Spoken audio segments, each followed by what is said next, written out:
Um, all right, let's get started, right? So I do expect you to have programmed in Golang before, but in this talk we're gonna more look at like synchronization. So one of the main features of Golang is like its ability to multi-threaded programming or like asynchronous programming. It makes it really easy for you to do asynchronous programming, and asynchronous programming on its own is not much. We always need to use some primitives that helps us to share our data. So we are going to look at that topic. But before we start, let's start by introducing myself. So a little bit about myself is yeah. So actually, I'm a software engineer, and I have about 10 years of experience. But I actually in terms of a degree, I actually did a degree in electronics, and then later I switched to software. So I pretty much learned everything on my own. And Golang is a language I came across during one of the jobs that I was working in, and we use that as a primary language. And actually, it's one of my favorite languages. So that's why I decided to give this talk. Um, so yeah, so let's get started, right? So this is the outline. I'm going to just introduce you to Go routines in a very brief introduction, because that's sort of the basis of everything. And then we're going to look at a few synchronization primitives, everything from a sync library that is like provided by Golang. So we're going to go through mutexes and weight groups. These are sort of the basis. Then we're going to look at channels. Channels are like almost uh, the central or the most important part of synchronous programming, async programming in Golang. And then we're going to look at condition variables. These are used a bit rarely. And most importantly, we're going to go through examples so that you understand how to use these primitives. Yeah, so let's start. Yeah, so Go routines, unlike other languages, when it comes to Go routines, it's very easy, right? You want to run a program asynchronously, you just stick Go in front of the function, and that function runs asynchronously. And what do I mean by asynchronous versus parallel? This topics generally comes up. So just to add a little bit of clarification, when we say we add Go in front of a function, that function run asynchronously, and that's different from parallel because Golang doesn't guarantee that this function runs in parallel. If you have only one processor, it'll run them uh, in sort of time slices, a little bit of the one routine, and then it will jump to a different routine and run a little bit of that and jump back. So that's asynchronous programming. But in the programmer's perspective, this is going to be running in parallel. We don't know which instruction will happen before the other. So we consider them as running together when we're programming. So yeah, so it's a very simple call to make it run in parallel. So next we look at mutexes, and mutexes again, I'm sure most of you are really familiar with and you've come across this before. So we're going to follow this model to try and understand each primitive, right? So the mental model of this or the example of this I would give is that think of like a road and with multiple lanes, multiple cars running driving together in parallel, and then the mutex is sort of like a little tunnel area where only one car can travel at a time, and so everybody has to wait their turn and only one can go through that little tunnel. So that's sort of the mental model for a mutex. And the interface, it only provides us two simple functions, lock and unlock. So here is a little example of a mutex. We create a mutex, and we can lock the mutex, unlock the mutex, and everything, all the code between the lock and the unlock is the code that is within the tunnel. Only one routine can access that at a time. So yeah, let's look at an example, right? And a counter is, I would say, the most obvious example or the most used example to explain a mutex. So, uh, so here, what I want to do is write a counter that multiple threads can access at the same time, or multiple Go routines can access at the same time. So this is our variable that we're going to hold the count in. We want to have a function to increment, decrement, and get. And we use lock and unlock before we are incrementing and decrementing the function. Here we use the word differ. Differ is actually a very nice introduction, like a syntax that you can use in Golang. What this does is this runs it at the end of this function. So everything you write here will execute before we execute this return.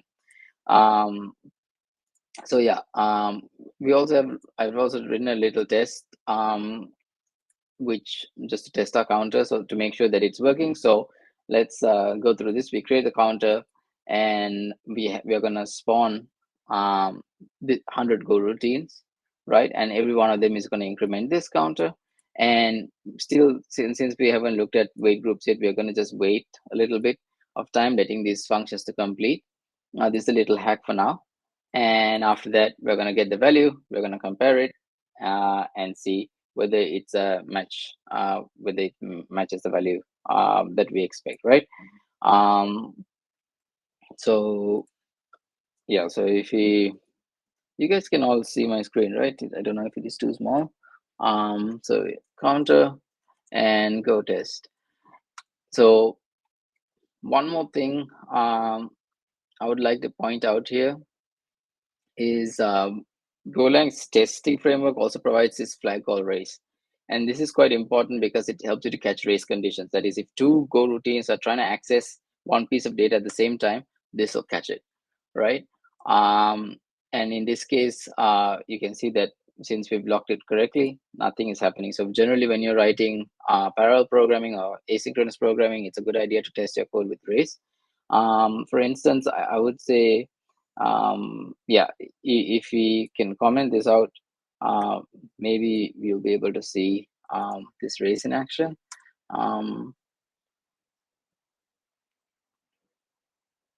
Yeah, so this is an example of yeah, the race condition happening, and it'll show you that two Go routines are trying to access this at the same time, right? So you can easily debug your program and fix issues by looking at this this case. So let's just fix that. Yeah. Okay. So let's move back and move forward to our next example. So this example counters, and then let's look at wait groups. So I just talked about wait groups. I don't have a specific example for this, but the usage of wait groups is almost always the same. So let's. So what is actually a wait group, and what's the mental model for this wait group? You can think of it as actually just a counter, just exactly the same as the counter we just wrote. Um, and it provides these three functions: add, and it takes a number in and adds it to that counter. Done will always is directly equivalent to the decrement function that we just wrote. And wait waits for this to be 0. So wait only returns if the counter value is 0. Until that, you'll just wait, right? So in this example, again, we have some workers that take a wait group, and they do something, and they call wait done, which decrements the counter. In the main method, we create the wait group, we add a value, add one to it, and we spawn a few workers, and at the end we wait for the main method to finish, right? And actually, a very common sort of mistake that people come across is that doing this wait add inside this Go routine, this causes a problem, because before that even spawns and adds one, we might go here and we will exit the thread. So yeah, so is there any questions up till this point? Anything that is unclear? Am I going too fast, maybe?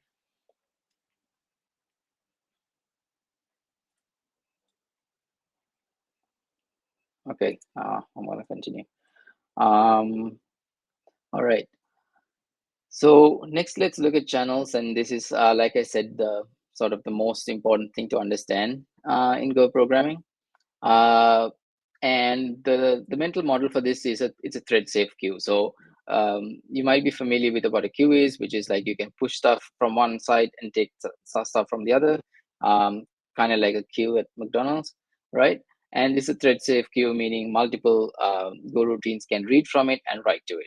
And that's what it is. And so the interface is enqueue, dequeue, and close, just like a queue. But obviously, Golang has some fancy syntax for enqueue and dequeue operations, which is these little arrows. So enqueue operation is we have the channel and we insert a value, and in a dequeue operation, well, you can use a range loop like this, or you can pull the data out with the arrow in the opposite direction. And close is the other sort of important function, and you can see that being used here, that I'll just go through in a bit. Close closes channel, or it's a signal saying that we're done with this channel. After that point, if you try to read a value, your routine won't block. It'll always return, and you can pull two values out of a channel, the value itself and an OK, a second parameter called OK, and that OK will be false, saying that the channel is closed. So in this case, you can see that we create a channel of length 10. We start a consumer and we run the producer, which pushes 10 values into this channel and then calls close. And this range loop, this is again like beautiful syntax sort of provided by Golang. This basically just, this function will wait until a value is available on this channel. It'll pull it out.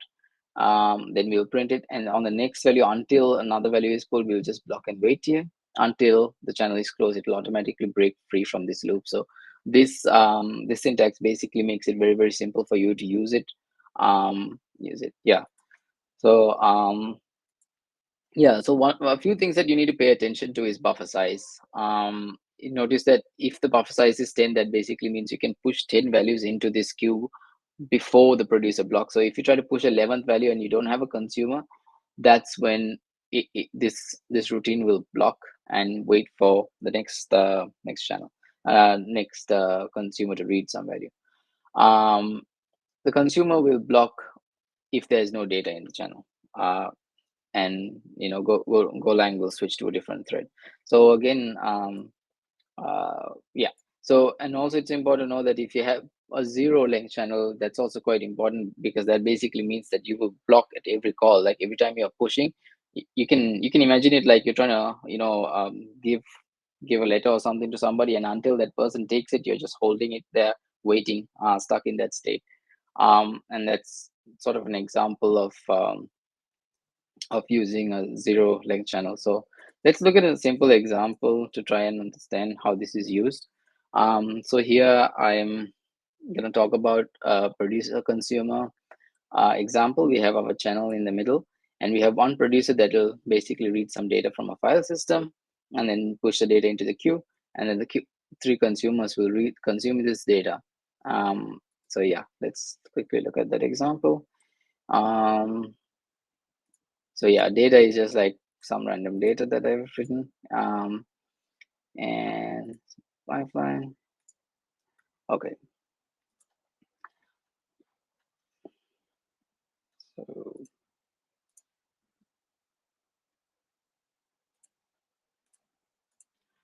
yeah, so let's start by looking at just this structure, right? So just like I said, this is the data channel. We have that here. And then we have a directory path that we give it to know where to read the data from. The counter that we just wrote at the very first step, I'm just using it to count the number of sentences that we're reading. And a consumer count is going to tell how many consumers that we are going to spawn. So let's look at the producer first. And again, we're using this differ function to close the channel at the end of this function. So once we've written all the data, we're going to close the channel, signaling all our consumers that we're done with it. Right, and we just read the directory, and we have a bunch of files. We're going to iterate over all the files, opening each file, reading line by line, and pushing it into the data channel. Once we're done, we simply close that file and move on. And at the end of this function, once all the files are written, we exit from this function, the differ gets closed, and the producer has basically signal all the consumers saying, hey, you know what, I'm done. And on the consumer side, we have a very simple function that, again, we're using this pre-built for loop. We read a piece of data, we print it, and we increment the counter saying we read a piece of data. And then we can look at how this pipeline is made. So we've just put the consumer count. We have 5. We have made a channel. This doesn't have to be 5, by the way. This could be 2. It could be anything less. It could be 1. It could be 0 as well. And we have the folder, counter, and then we call the start function to start, which basically we're using a wait group. You can this is simply to for the producer to wait. It spawns all the consumers that we want, and then it does the producer and it waits, right? So so this is like a the result is just to get. So we can look at this in action. This is simple pipeline test.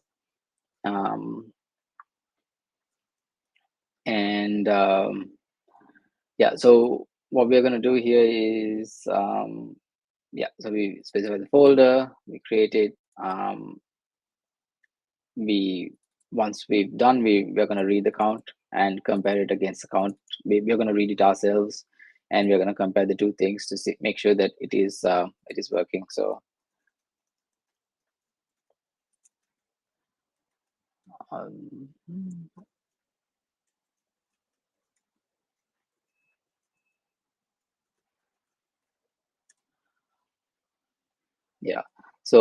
it's kind of straightforward. Maybe I would also quickly like to show you that if you didn't use this fancy syntax for the consumer, you could do the same thing, sort of. So this is what we would do to read data, and we can use this arrow syntax. This is a reading operation, and to figure out if this is open or closed, we can pass the second parameter. So a channel always returns sort of two parameters out of it, and so the first will be the data just like this before, and in the case if not okay, we can break from this loop. So this is how to this is basically what this fancy for loop is doing, this range for loop is doing. This is the manual way of writing it. So yeah. Okay. Now if there's any questions at this point, what's the difference between wait group and error group? What is did I mention error group? I didn't see any.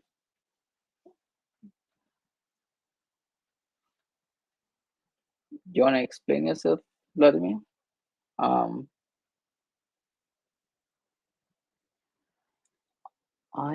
Okay, let me look at it at the end of the talk and try to give. I haven't actually used this error group package before, but let me take a look at it. It's okay. Yeah. So all of the packages that we're using in using it from the sync package. Okay.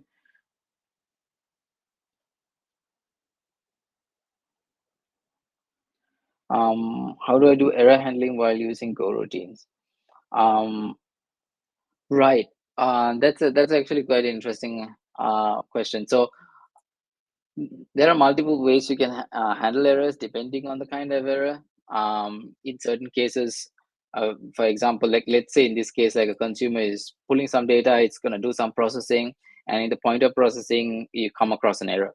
And one of the simple ways you can do it is by having another channel, an error channel that you can push your errors into, and some error handler handles it. It's going to read from that channel, and depending on the error, he can handle it. Or the consumer, I mean, in case it can't proceed any further, it could delete it. So you would generally create a task with a task ID or something, and you would pass that same task ID with the error, so somebody else, like error handling routine, can read it and handle that. So that's how you generally do it. So let's look at a slightly more complicated example of using channels with a few more channels. And this time, instead of using just how do you create an unbounded channel? I'm going to quickly show that to you as well, because so this is how you make the channel, right? So if you want to not have a size, this basically means you can create a channel like this. This basically means the channel size is 0. And when you say unbounded, if you mean an infinitely long channel, you can't have that. I mean, the entire point is it has a specific size, and you read and write from it from either side. So it'll only buffer that much data. You can so the buffering helps to sort of breach the gap between the producer and consumer speed. So let's assume that the consumer consumes slowly, then the producer will block unless this size, you have specified some size. So let's say the size is 10 and the consumer consumes only one item at a time while the producer is trying to push two items at a time. He can push the first item in, and on the second it will block. But if you have a capacity of 10, then he can keep pushing 10 items, and only after 10 items he will block. Yeah. Okay.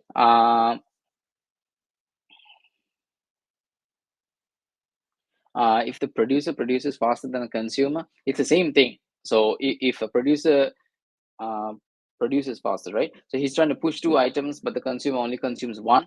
So and he's trying to push two. On the second push, he will block. He will block, and the go routine will switch to the to uh, to the consumer, and it will work, right? So it's like one CPU. Let's say there are two routines. It will swap between the two routines. Every time you block, you swap to the other routine and starts, and you give CPU time to that routine. So the consumer will start, and he will pull data out. Okay, let's quickly go through this example, and then I'll continue answering any other questions, right? So uh, so this is more, so before we use one data channel to push data, and we use close to signal the end of writing data so we can stop the consumers. This time around, we want to do something a little bit more complicated, and we also want to use channels to signal certain events. And so what are we trying to do here? We have the same producer, we have a data queue, and we have three consumers, right? And these consumers, I mean, I'm not actually creating a database here, but let's say that these guys are writing into a database, and what we're trying to do is create some kind of load test, right? So we want to load test our database. So then these consumers are pushing data into this database. Now maybe the database will not be functioning correctly, and it is having too much load. So we are going to create another go routine that's going to be like a monitor. It's going to constantly monitor the database and see if the database is having too much trouble handling the load. And if it is handling the load, what he wants to do is put these consumers into a suspense state, right? So he's going to write into some queues called start and stop, and we're going to use those channels to try and maybe block this consumer and prevent it from writing. So we are going to decrease the load on the database. And if the monitor sees that there's not enough load in the database, then he's going to signal the start channel to get like whatever suspended consumers back online, so he can increase the load into the database. And finally, we also have an exit channel that's going to be used by the main program to signal that this whole thing can stop, right? So let's look at that example. And where is it? Okay, load, there we go. Right. So let me minimize all of this stuff. So, all right. So perhaps we can start by looking at how we are gonna start everything, and then we can go through all three routines separately, right? So we're gonna create our data structure. So we have our data channel, we have the start and stop and exit channels, and we have a counter again just to count the currently active workers, right, or consumers. So yeah, we create our data structure, nice and simple, right? Again, we have a wait group because the wait group helps us for the main routine to wait until everything is complete, right? So we're going to spawn max number of workers. So we're going to again iterate through, spawn a bunch of consumers. And after that, we're going to spawn our monitor. So we are going to add one to our wait group, and we're going to start the monitor. We're going to add one to the wait group, and we're going to start the producer. And we're going to run our load test for 20 seconds. We want to run this load test for 20 seconds and see how it performs, right? So the time package provides us this nice, again, a nice class called the timer. And this timer has a channel as well. So what this timer does is, this is actually a ticker, and you can also have a new timer. I should actually be using a timer here, but anyway. So what happens here is that it waits for 20 seconds, and it will push some value into this channel. So every 20 seconds I'll get a value on this channel. So that I'm going to wait for 20 seconds by simply reading this channel, and then our test is complete. So we're going to close the exit channel to signal that everyone that it's time to close and stop, and then we're going to wait on the wait group, waiting for all of these consumers and producer and the monitor to stop. So that's a simple test, right? So let's look at the producer first. So again, we are going to use differ wait group done to signal that it's done. We are going to decrement that counter, right? We're going to say that, okay, we finish the wait group, and we're using this differ function also to print a little line saying the producer quits. Now the producer is, again, we're going to use the same ticker. We are going to create 100 milliseconds. So every 100 milliseconds, we are going to get a signal from on this ticker, right? So we're going to infinitely loop, and what we're going to do is we're going to read a value from this ticker. So every 100 milliseconds, we'll get a value here, and this case will execute. So we're going to create a random word. This is a basic random word generator. So we're going to create a word, and we're going to push it into the channel. So let me explain what this select statement is, and the select statement is quite often used with channels. The select statement helps us to listen to two channels at the same time. So if you just read a value from this ticker, you will just halt for 100 milliseconds, right? The problem with that is, what if we also exit within that 100 milliseconds? Maybe after 50 milliseconds we want to exit. Then this program will just get stuck, and it'll wait until 100 milliseconds finish, and only then we can do something, right? So by having this statement, having the select statement, we are listening on both of these channels. Whoever produces a value first will be executed. So in the case if exit happens, then we know that we have to return. We don't have to do any work. We exit from the producer. Now, if the 100 milliseconds expires, we just generate a word and we push it into this channel. Now, what we also have this this case where if you can't push data into the channel, we have a default. This is something like, try to push some data into this channel, and if you can't, just exit. And the reason we do that, again, is maybe we want exit to function, right? So if the channel is full, what's going to happen if the channel is full and we're trying to push data into the channel?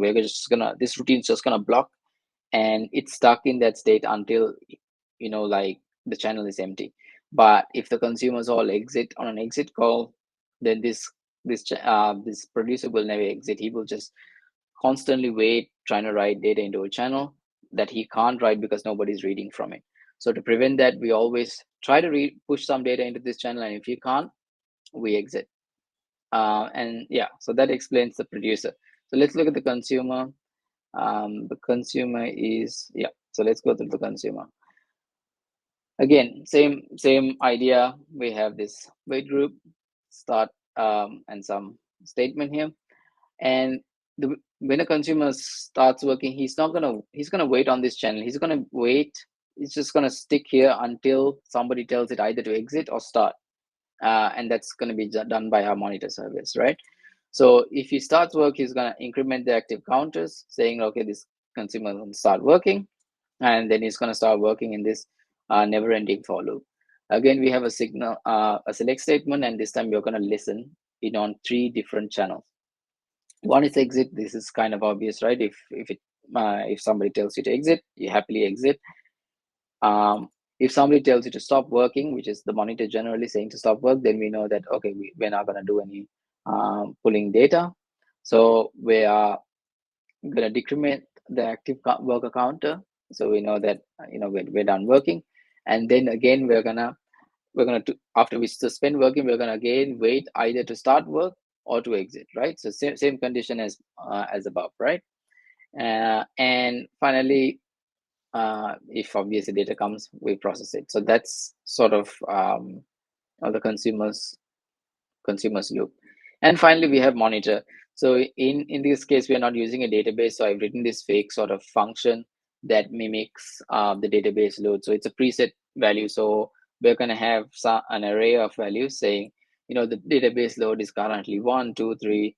Every time you call it, it's going to give you this value. So and we're going to set a target threshold. So if this threshold is below, so in this first case it's 0 and the target is 5, so that basically means we can keep spawning new workers until we hit this place. Now we know that, oh, the target load is too much, so we need to decrease the number of workers.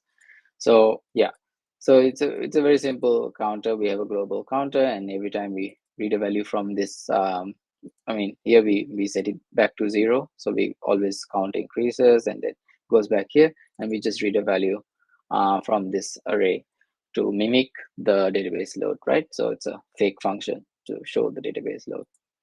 And so the monitor, let's look at the monitor again. The monitor also like takes a reading from the database every second, right? Every second he's going to read some data from the database and see what's happening. So we have a select statement, again, two channels that we're listening on. One is the exit channel, if you have to exit the monitor. Otherwise it's a ticker, which is every second we're going to read the database load, we're going to see the load, and then we're also going to take a count on the number of workers that are currently working. And if this database load is higher than the target load, right, then and there are actual workers working, then what we need to do is signal stop saying. If there is worker suspended, that worker should stop. And this the opposite case. If it's not, if the load is too little, we want to increase the load and we haven't reached the max worker count, then we signal them, asking them to stop work. And I want you to note that in all these cases, when it comes to signaling, we don't use a buffer size, right? Because we want somebody listening and blocking on that channel, right? So for example, we have this consumer here.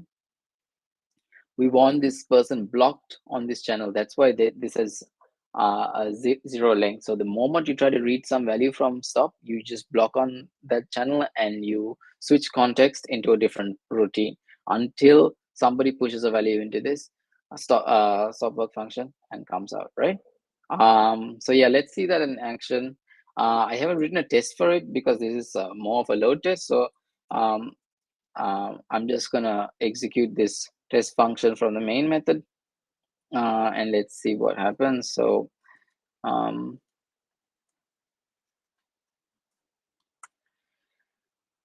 and yeah, so you can pay attention to the number of workers, right? You can see how it increases and then goes back down to 0, and then 20, and we can see, yeah, increasing again. And if we, and after 20 seconds have expired, everything will stop, and this thing, right? So if we, for example, if you change these values to like I don't know, 0, saying that there is no load, then you can see a different behavior. And only until the last 2 counts, you can see like we will constantly increase the number of workers to maximum. Like right now the count increased from 1, 2, 3. Yeah, after we hit this amount, we decrease the count, number of workers. So if you change the database load behavior, you should be able to see more workers being spawned.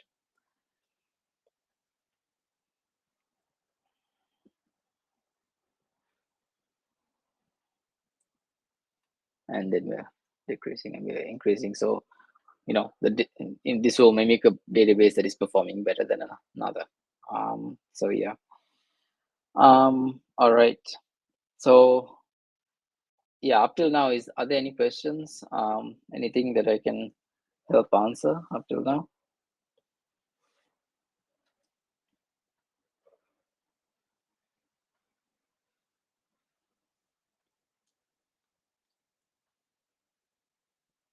So I hope that was not too much. I will try to post this this example somewhere so you can take a look later. All right. Okay. Let's look at the final sort of primitive, and this is called condition variable. This is used quite rarely. And in fact, if you look at Golang's source code, you can see condition variables used only about 6 times. In fact, and if most of those use cases are also just for test code. So the mental model for a condition variable is it's a more powerful mutex. It provides the same function as before, which is lock and unlock. But what the condition variable offers in addition to that is this ability to wait for a certain condition. So it provides this wait condition, and it allows you to signal and broadcast, basically signal another waiting routine to say that, okay, you know what, the condition that you're waiting for has been met, so you can continue. So yeah, so you and unlike and we just saw how we use channels to signal in the previous example, right? We have the stop and start, and we can signal the channel. But what condition variables offer on top of that is to broadcast, which is to tell every single listener that, okay, now you can all start working. And typically condition variables are used to solve this problem called barrier synchronization. And that's generally when a bunch of routines are working towards a goal, and they all have to finish before they can start doing the next task. So essentially you will do task one, and the last worker, so for example, let's say there are 5 workers, they will each decrement a counter uh, once they finish. And once the counter hits 0, that he knows that you're the last person to finish, then he can broadcast and restart all the workers to start working on the second task. So that's what a condition variable is. So let's look at one more example of how to use condition variables. And in this example, what I want to do is use condition variables to build a channel, right? So the typical channel that you used before in Golang, we're going to build the same thing ourselves, and we're going to build that using condition variables. So here's a channel. So let's assume our channel is like this length, and we're going to start at the very beginning. We're going to write data into this channel, and we're going to read data from the channel once the write point, and we're going to keep track of how much data we've written, right? And once this writer goes to the end of this channel, we know that there's space here until the read pointer, so you can go back here and keep writing data until he hits the read pointer. Then we know the channel is full. If the writer tries to write data while this whole buffer is full of data, then we need to block it, block that specific writer, and then we will switch to a different routine, waiting for the reader to read some data. And after that, we will, if the reader reads some data and then this becomes free, then the writer will be restarted. So let's look at a quick example of that. My channel, and yeah. Okay, so here's our write point. Yeah, so this is our channel. We have a mutex, which is to guard. We have, so always when we're using a condition variable, we're using it along with the mutex, right? So a mutex and the condition variable. And so here's our buffer, read and write pointers. And then we have 2 flags to show if the channel is full or empty, right? And just like I said, like the channel has 2 APIs, which is enqueue and dequeue. So we are going to implement enqueue and dequeue. But let's look at this. So how we sort of create create a condition variable, and we always pass our mutex into that condition variable. And so the condition variables lock and unlock functions are provided through this mutex, right? So let's look at enqueue first. So the first thing we do is we lock, because this lock is used to guard all our variables, right?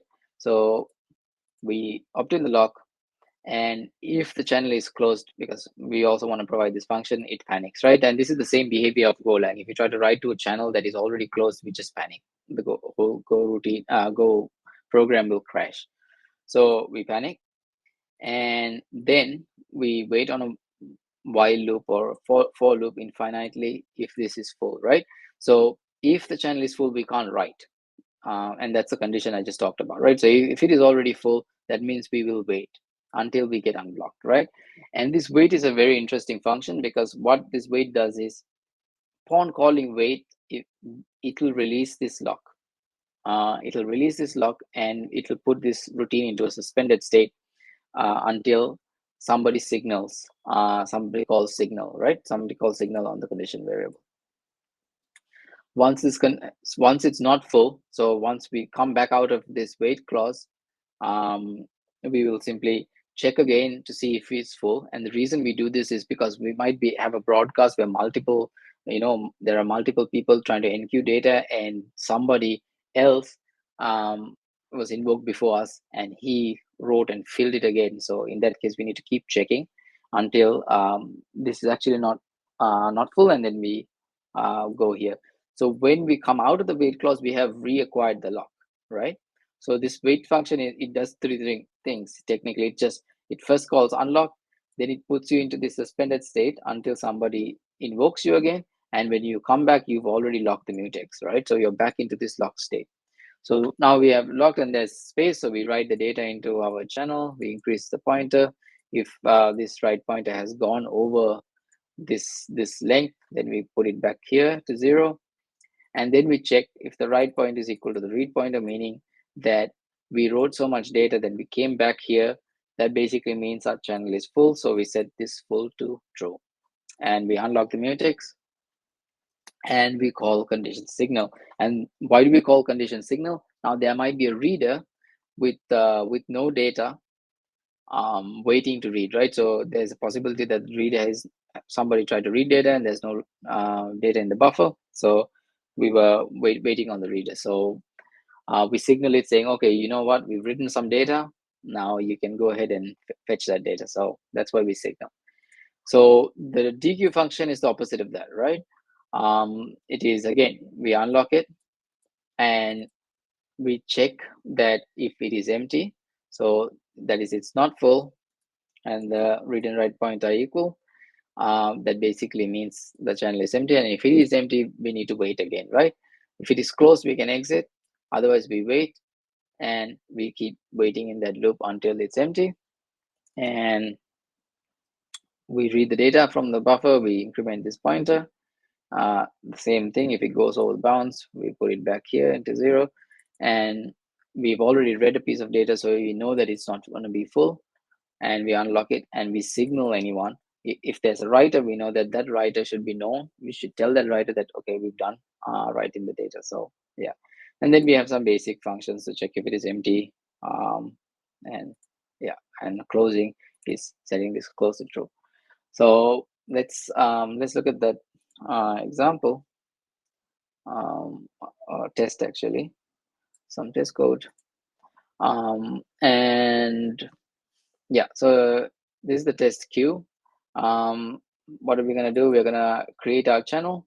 We're going to spawn some readers, right, to read data. So that's what we're doing here. We're going to start these consumers to read some data, and then we're going to produce some numbers. We're going to produce a random number, and we're going to push it into a channel, right? And the consumers are going to read that. So consumers are basically going to wait on that for loop. Remember, yeah, so this is very similar to what you saw in an actual channel, right? We have OK and a value, and he just, whatever value he gets, he adds it to a subtotal, and he writes it back to this result block, so that we can check the number of the subtotal. So every time we start a consumer, we provide it a place to write the subtotal to, and at the end of it, we're gonna calculate the subtotals and see that those values match, right? So the subtotal we calculated and the expected total, and yeah. So let's look at that in action.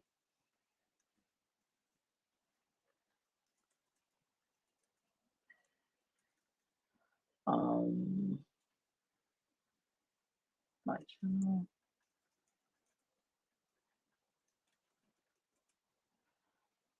Yeah. So yeah, we can see that in action. So that's yeah. So that's basically how condition variables work. And yeah, that's how condition variables work. It's used rarely, but it's also a nice primitive to know. So I decided to add it and show an insight into how channels work, in a hope that it helps you understand channels better. So let me know if there are any questions.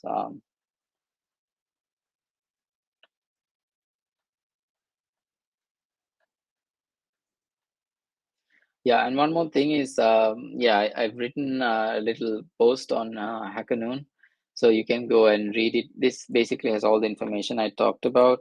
Um, so yeah, if you want to know more and want to spend some time reading about how primitives work, and yeah, you can have a look at that. Um, yeah, blog post. Anything? Does anybody have any questions? I'm gonna stop sharing the screen.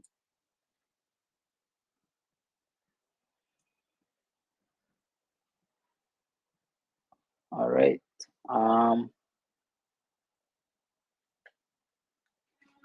All right. Yeah. Thanks, Sam.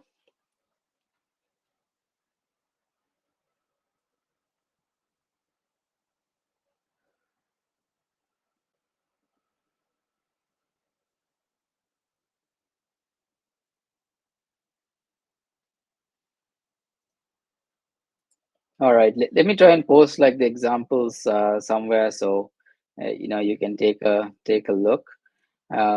Yeah, I hope it was not too fast. It's a yeah, you need to look at the examples and the code clearly to understand what's happening. So yeah, anyway, I'll post it on GitHub or something, and I'll put the link as a comment at the end of in Codementor, so you guys can take a look at it later. Yeah, all right. Thanks, guys. I'm gonna end the call then.